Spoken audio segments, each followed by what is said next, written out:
Looks like we're going to be doing some extensive fast forwarding in this clip, since I'm gonna do a lot of aimless wandering into places we've already been to.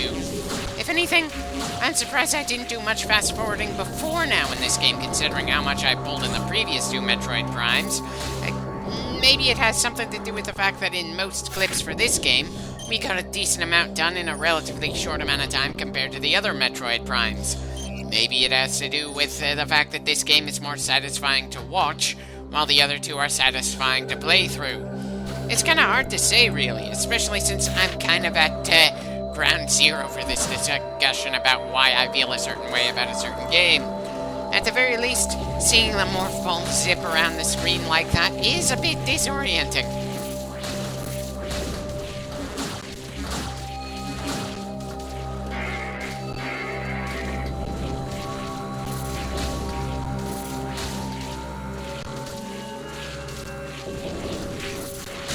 Killing that kind of monster is a bit of a pain in the ass, mostly because I really like having ranged options, and the bombs in the morph ball are not what I would call ranged. I'm sure we could have taken the second one out without taking so much damage, but when you have essentially 10 health bars, it's a bit tough to tell yourself to be cautious.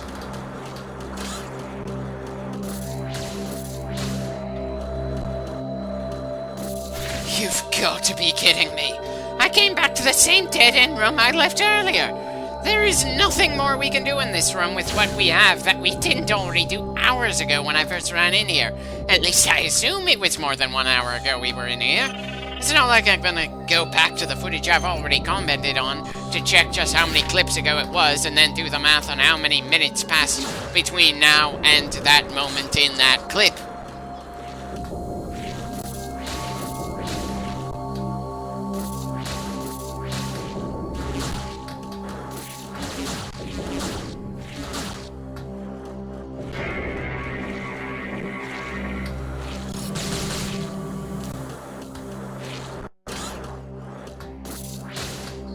Right, no way out from this tunnel. How did I leave this network of tunnels in the first place last time I was here anyway? I'm getting the distinct feeling I had around as much trouble finding my way through then as I have been now, which in some ways is actually kind of hilarious. For one thing, I don't think you're allowed to check the map when you're in morph ball form, so it's not like we could use the map to try to orient ourselves, and for another thing, the 3D maps in the Metroid Prime games are so undetailed that it's damn near impossible to figure out how to get from point A to point B if a given room is a literal maze. So here I am trying the same things over and over again because I can't think of anything else to do at the moment. It's definitely hilarious when I step back a bit, especially after my numerous complaints that the overall level design of the game feels simplified to the point that it almost doesn't really feel like a Metroid game to me, despite it literally being made by Nintendo, and the smaller studio within Nintendo that made the previous two Metroid Primes.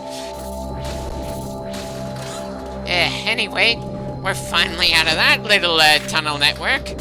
I'll keep the fast forwarding going a bit longer to help avoid this clip turning into over half an hour long.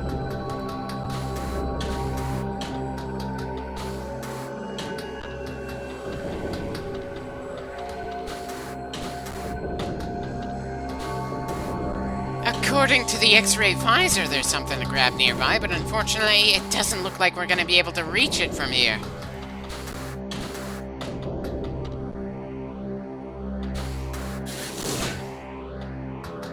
Well, that upgrade is certainly getting louder, that's for sure.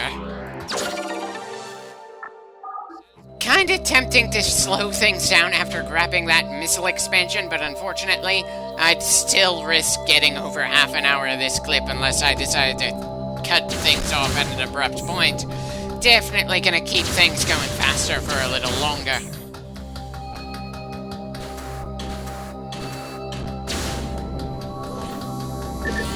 Looks like I set off the alarm again. I can't really feel embarrassed that I did so, though, since, again, it's not like there's anything to fear from the bastards who are going to respond to the alarm.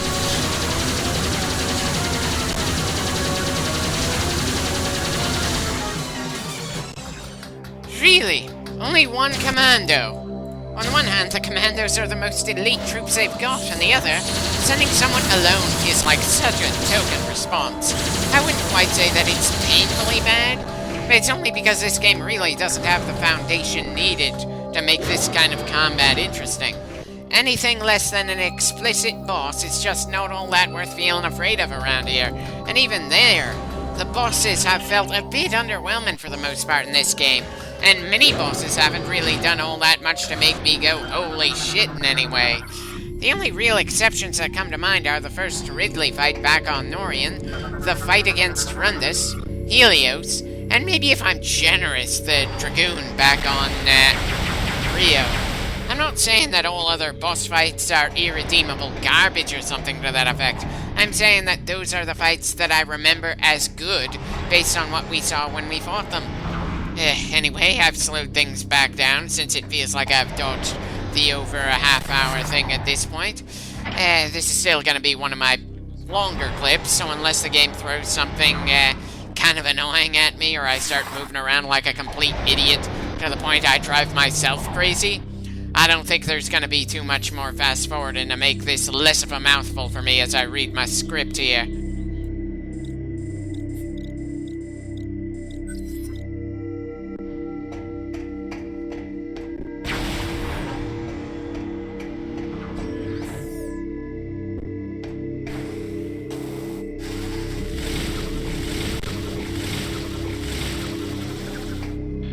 Did I screw that up somehow?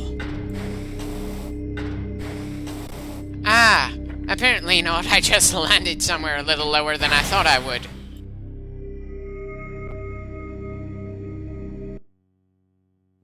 It's probably a bad sign that I heard my emulator stutter just trying to get this door open. But then sometimes my emulators just do random stutters for the sheer sake of it. And some non-emulated games do that to me as well. I wish I knew why. It's not a big issue, but it's still something that can occasionally feel annoying, since I know my machine can handle more than this.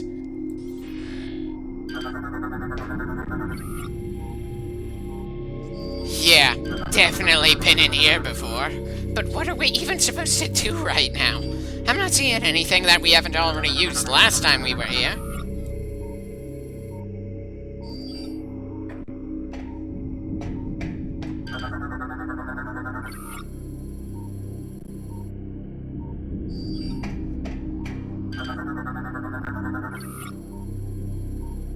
Again, it feels like I'm just scanning things for the sheer sake of scanning them, not because I need to learn anything about our environment.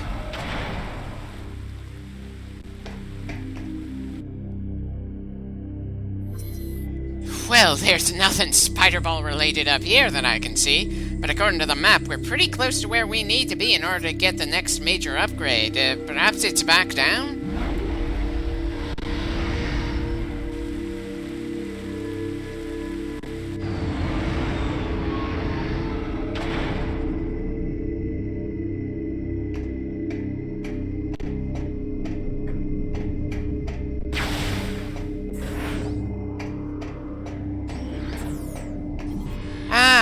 There's a track. I should have noticed that earlier. I wonder if we're ever gonna run into any Spider-Ball tracks that aren't powered and active.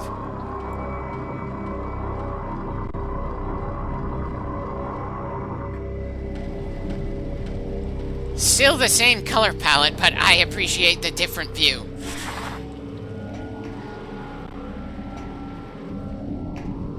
From one tunnel directly into another, huh? Well, it's not like we've got any choice in the matter. Huh. Apparently we're supposed to manipulate this mechanism here? Seems a bit time-consuming, but I suppose I'll fast-forward through it since I've already started using the fast-forward button in this clip. I may already know I'm gonna get this under half an hour, but the more time I can chip from this clip, the faster I can get it done overall.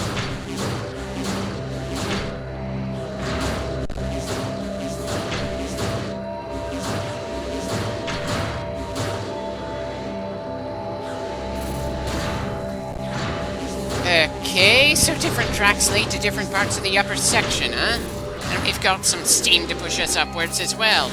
It's probably not all that important, important, but if the steam is strong enough to lift Samus when she's in Morph Ball form, shouldn't it also be able to do some damage to us?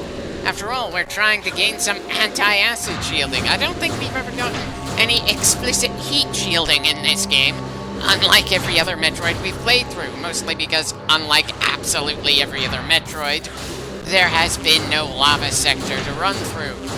Rio's fuel gel is the closest thing to lava we're ever going to see in this game. It's not that big of an issue, but still, it's one of the little things that makes this game feel like it doesn't really belong in the series to me. I will just constantly be fascinated by the fact that I keep feeling this game doesn't really belong, but at the same time, I enjoy it in several ways that I just plain could not find it in me to enjoy Metroid Prime 2. How much of that is due to the difficulty of this game not pulling any especially horrific spikes that feel downright unfair? Or is it, how this game avoids us having to do any real, key hunting to the same degree as the previous two Metroid Primes? Hell, it could be a reason that I can't consciously think of at the moment.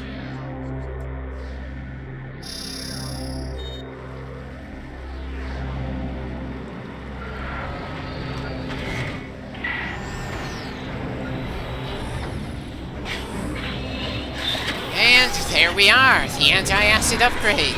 Now we won't have any real barriers between us and the shield that the Admiral wanted us to take down, assuming, of course, that there aren't any other strictly necessary upgrades we're gonna suddenly need as we go through the next section of planet, like maybe whatever we're supposed to have above our plasma beam or something.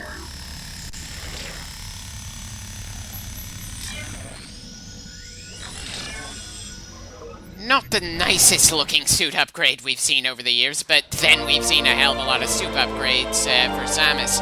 If anything, my biggest issue with her look in this game has to be the gray centerpiece. I'm way too used to that being black.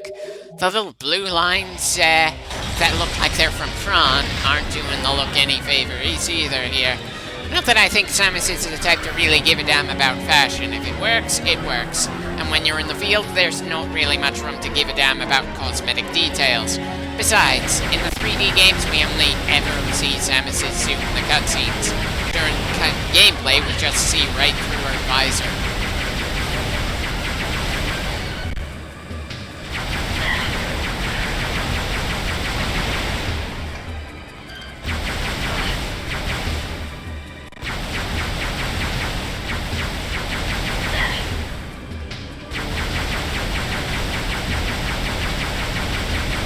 Well, that flyer isn't quite as eager as his buddy to get close to us.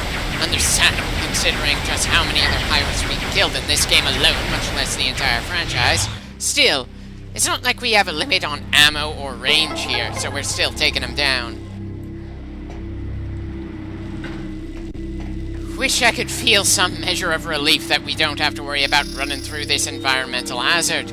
But we have gone through quite a few environmental hazards over the course of this franchise, and the acid rain felt like there were enough workarounds until we gained the upgrade that it wasn't really as obstructive as other environmental hazards have been over the years, like outright pools of lava. Again, maybe it's just me being a bit too much of a veteran for this sort of thing. It can get damn hard to be impressed if you've been around the block enough times, after all.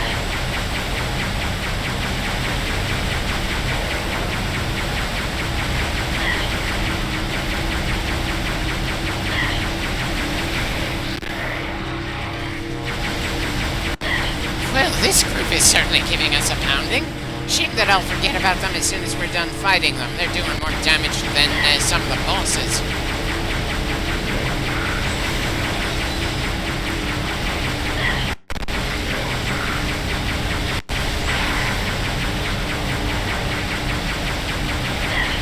And then there was one.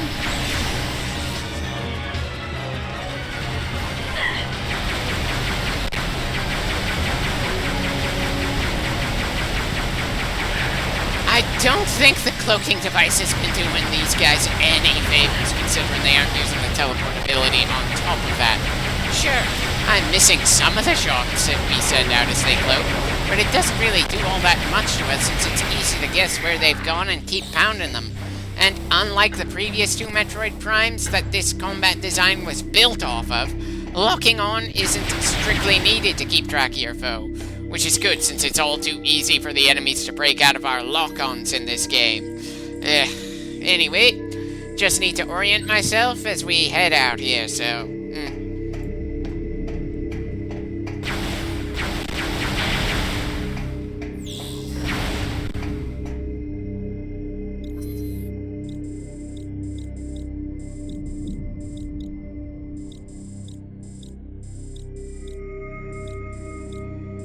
I'm assuming the only thing stopping us from getting to that unexplored door was the acid rain or the spider ball.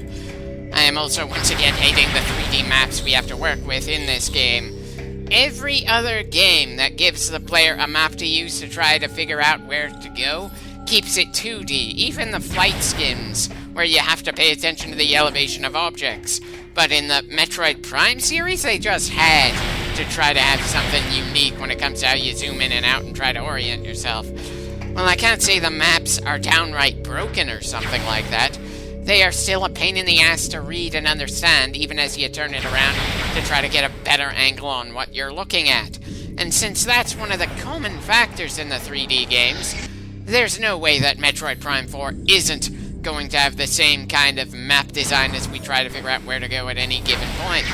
Not unless someone in the company steps back and goes, hey, this was actually pretty hard to read accurately, so maybe we should try something else for the maps for this game.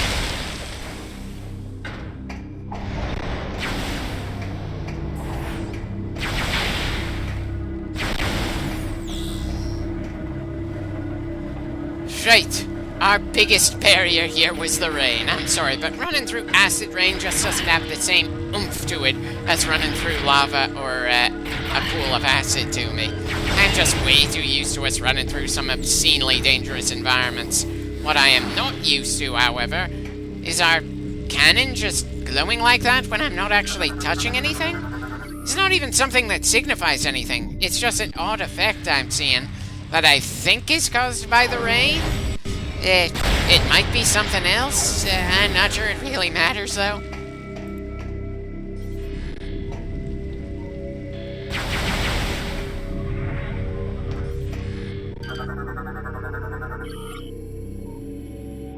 A lore entry about them attacking the ship that we're going to investigate as soon as we're done on this planet. I suppose that's kind of interesting.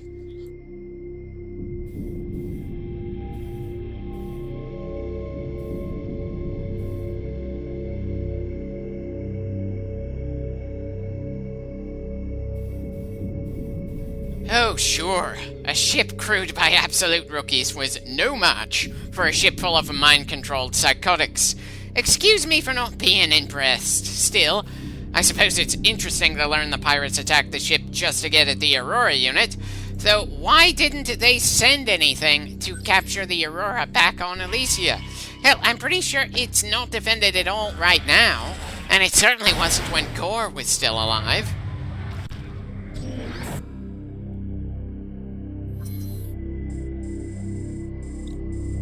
Well, this room looks relatively important.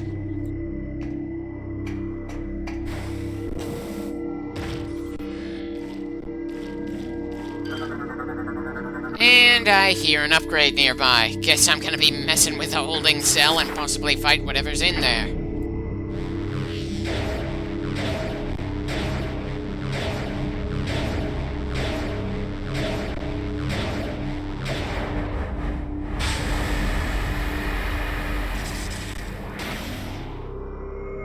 Or we could just use it to activate a bomb trigger and then do the same for the next two holding cells. Hell, I'm flexible.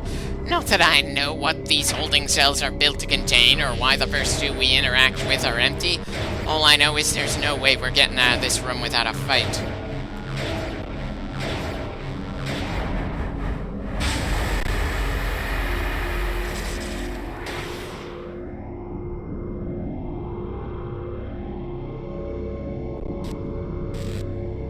Right. Of course there's something different about the third one, and we're dealing with another Metroid Hatcher. Excuse me for fast-forwarding through this fight, since it's not like this guy is going to be any different from the other one we fought against before. The only real difference is the environment we're fighting the damn thing in. Hell, at least with the Omega Pirates, there was some measure of difference when we fought one on the Olympus and when we fought one on Rio. Namely, what the dying animation was. This is just the exact same song and dance that we all have already done, with no actual difference.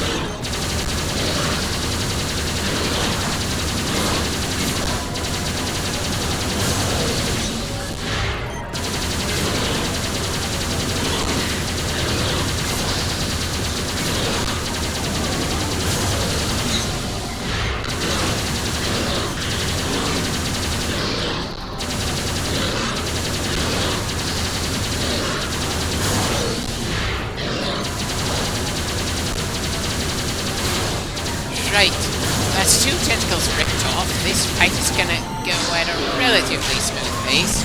Again, my only issue seems to be my aim. We have to hit some small section of these moving targets, and we do not have to be particularly tricky to get the job done. We just need to be accurate and calm. It's pretty easy for me to stay calm when we've already killed one of these things before, but accuracy, I'm not sure what more I could do.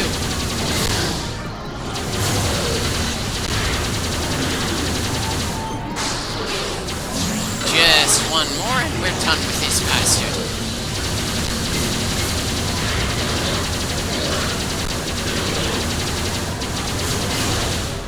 And that does it. Another Metroid Hatcher destroyed. Again, I have to wonder why these things are called Metroid Hatchers. There are no eggs anywhere near here for the thing to actively show that it can stimulate a Metroid egg to hatch. And it is most definitely not anything similar to a Metroid Queen. We saw one in AM2R and the 3DS game. It is a very distinctive creature, especially since the power bomb going off inside of its gut was the best way to finish the job. And we've never used the power bomb to kill a boss outside of that specific monster, as far as I know.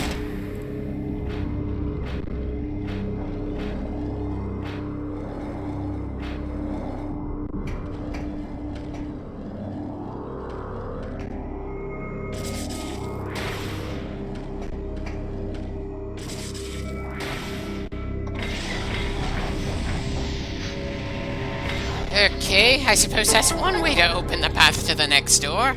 A bit convoluted, but to be fair, we've seen some rather unintuitive paths over the years. That said, I'm still hearing an upgrade in this room and don't really see any way to get to it, or even have a clue where in the room it is.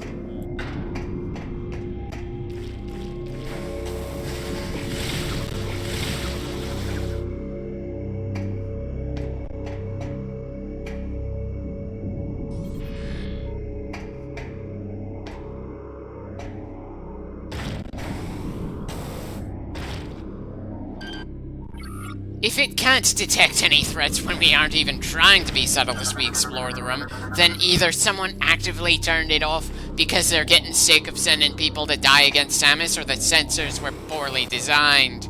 Hell, the alarms for this place should be just constantly blaring, even if there aren't any enemies that will show up to respond to it.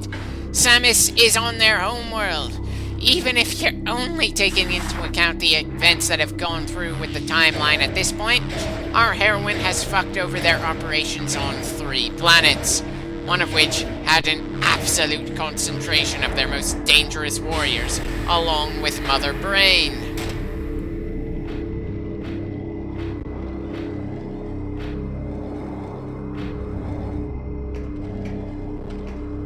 Right.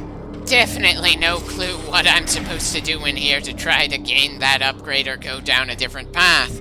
Regardless, I should probably just move on for the sake of trying to find a save point. It's certainly been a long time since our last save point, and I'd rather not have to go through all of that over again. Even if a good amount of it was me just stumbling around with no idea where to go at the time, 40 minutes of footage is still 40 minutes of footage. And there's only so many 40 minutes I can sink into a day.